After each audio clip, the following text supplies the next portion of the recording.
इन 6 बातों का खास ध्यान रखें अस्थमेटिक पेशेंट। जी हाँ, दिवाली का टाइम आ रहा है, हम सब जानते हैं, और इस समय में अस्थमा पेशेंट्स की जो समस्या है वो बढ़ जाती है। आज की इस वीडियो में हम बात करेंगे और जानेंगे ऐसी 6 बातें जिनका ध्यान रखकर अस्थमेटिक पेशेंट अपने आप को स्वस्थ रख सकते हैं और बचा सकते हैं अस्थमा अटैक से, अस्थमा की प्रॉब्लम्स, यानी जो वीजिंग साउंड आती है, कफ की प्रॉब्लम हो जाती है, खांसी बहुत आती है, सांस लेने में दिक्कत होती है। इन सभी परेशानियों से इस मौसम में आप अपने आप को कैसे बचाए रख सकते हैं, आज की इस वीडियो में हम इसी टॉपिक पर बात करेंगे। देखिए, जब भी दिवाली आती है तो सबसे पहला काम लगभग हर घर में होता है सफाई का। यहाँ पर आपको ध्यान रखना है कि अगर आपको या आपके घर में अगर किसी को भी अस्थमा की समस्या है तो आप क्लीनिंग को अवॉइड करें, क्योंकि जब हम क्लीनिंग करते हैं, चीज़ों को झाड़ते हैं तो मिट्टी उड़ती है और वो मिट्टी के कण इतने बारीक होते हैं कि वो कब हमारी सांस के साथ अंदर चले जाते हैं हमें पता नहीं चलता। इवन अगर आप कोई कपड़ा वगैरह भी बांधते हैं तो भी वो चले जाते हैं, आपको पता नहीं चलता है, जिसके कारण से आपका अस्थमा एग्रावेट हो सकता है। तो कोशिश करें कि आप डस्टिंग वगैरह से दूर रहें और घर पे ऐसी चीज़ों को थोड़ा सा अवॉइड करें या आप किसी और से करवाएं। उसके बाद दूसरी चीज़ आती है पूजा। दिवाली के दिन ज़्यादातर लोग, बल्कि ये कहा जाए हर घर में पूजा हो रही होती है। जब पूजा होती है तो हम वहाँ पे धूप बत्ती जलाते हैं, अगरबत्ती जलाते हैं। तो ध्यान रखिएगा कि अगर आपके परिवार में कोई भी अस्थमेटिक पेशेंट है तो अगरबत्ती, धूप बत्ती को प्रॉपरली अवॉइड करें, बिल्कुल भी ना जलाएं। उसकी जगह आप नॉर्मल दीप जला के पूजा कीजिए, क्योंकि उस धुएं से हो सकता है कि आपका अस्थमा एग्रावेट हो जाए।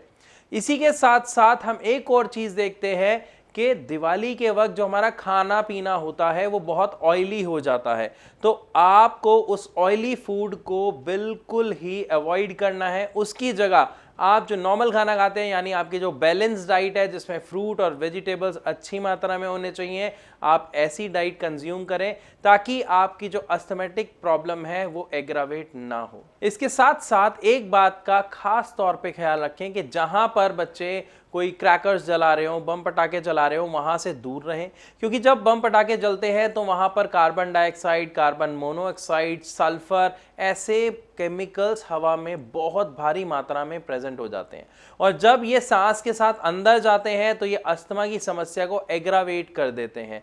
तो आपको ऐसी जगह से बिल्कुल दूर रहना है जहां पे बम पटाखे वगैरह बच्चे जला रहे हो। कोशिश करें कि आप अपने घर में रहें, सब कुछ बंद करके रहें। लेकिन फिर भी हम देखते हैं कि अगर आप कितना भी घर बंद रख लीजिए, वो धुआं कहीं ना कहीं आपके घर में होता है या आ जाता है। तो ऐसी कंडीशन में हम क्या कर सकते हैं अपने आप को बचाने के लिए, सेव करने के लिए? देखिए, यहां पे हमारे पास 2 ऑप्शन है। पहला कि इंडोर प्लांट्स, अक्सर बहुत सारे लोग अब अपने घरों में इंडोर प्लांट्स रखते हैं, तो कोशिश करें कि आप अपने घर में इंडोर प्लांट्स रखें ताकि वो जो एयर है वो प्योरीफाई होती रहे। या फिर अगर आप एयर प्योरीफायर अफोर्ड करते हैं या आपने लिया हुआ है तो आप उसका यूज करें।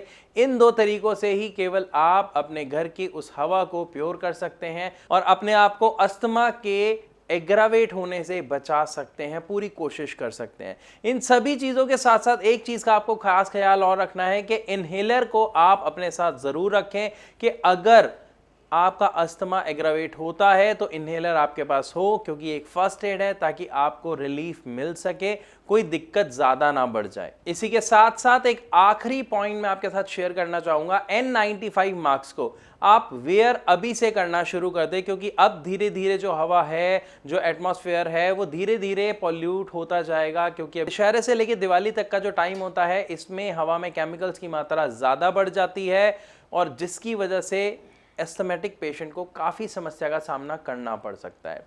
लेकिन यहाँ पर एक बात आप और ख्याल रखें, जो बहुत सारे हमसे पेशेंट पूछते हैं कि सर ये अस्थमा क्या रिकवर हो सकता है, ठीक हो सकता है, क्या हमको अपनी तकलीफ़ों में आराम मिल सकता है, कोई तरीका है? तो मैं यहाँ पर आपको बताना चाहूँगा कि होम्योपैथिक दवा एक ऐसी दवा है जो रेस्पिरेशन से जुड़ी हुई समस्याओं के लिए रामबाण कही जाती है। जी हाँ, सांस से जुड़ी समस्याओं में आराम सबसे जल्दी और सबसे असरदार देती हैं होम्योपैथिक मेडिसिन।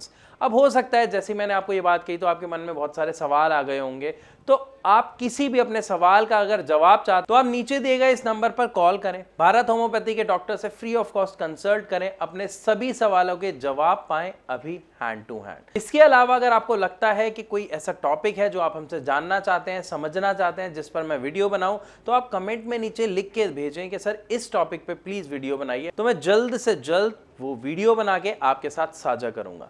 साथ ही आपसे एक रिक्वेस्ट करना चाहूंगा कि अगर आपको वीडियो अच्छी लगी तो लाइक और शेयर जरूर करें, और ऐसी और वीडियोस देखने के लिए हमारे चैनल को सब्सक्राइब करना बिल्कुल ना भूलें। तो आज मैं इसी के साथ आप सबसे चलने की इजाजत चाहूंगा। मिलूंगा अपनी अगली वीडियो में, तब तक के लिए नमस्कार।